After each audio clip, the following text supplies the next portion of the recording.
I'm a general surgeon. In the States, we don't really have access to stem cell.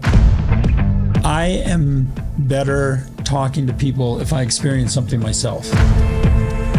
I will say the week has been beyond my expectations.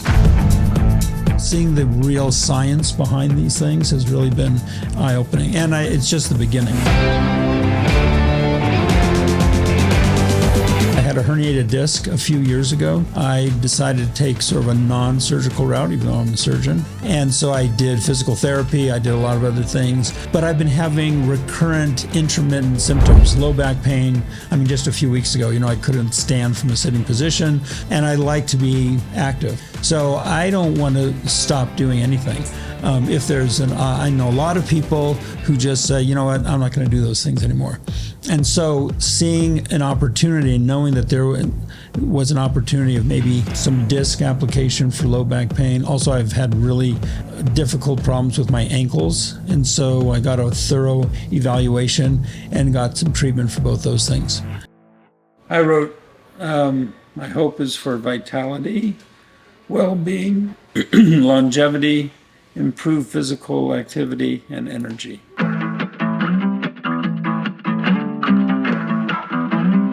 I've talked to many people who have dealt with stem cell clinics in Panama, in Germany, and so I have experience with patients who've had that. But when I started evaluating and started drilling down and doing some research, I realized that it's very important to be in a comprehensive place, which takes a lot of pride in the ability to how they harvest stem cells, what the reaction is, what things are possible benefits and which aren't, what exclusion criteria they have.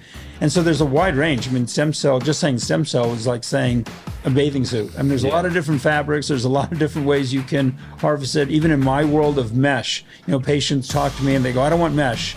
And then I have to explain, well, there's limitless numbers. There's an infinite number of different types of materials. So you really have to get off the word and really talk about what it is. So the difference of cord blood, which is very popular for a lot of people to use, which is a stem cell application, but then using Wharton's jelly versus, there's a lot of different things that I've learned a lot even this week.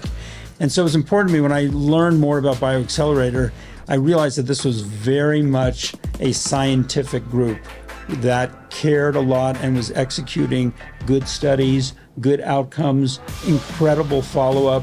And with that, it is an ongoing regenerative process of inquiry, assessment, treatment, follow-up, results. And if you don't have those 5 things, then you don't really say. Having those and the ongoing follow-up is critical, because you at bioXcellerator can also recognize that maybe one application isn't as good as we may have thought. And there are things that we know that if we weigh the risks and the benefits, it's always, I'm very zen about these things. If you weigh the risk of doing something and the risk of not doing something, you always take the one that has the lower risk. And that's another thing that's very appealing. The risk of stem cell in this application, I think, is incredibly low.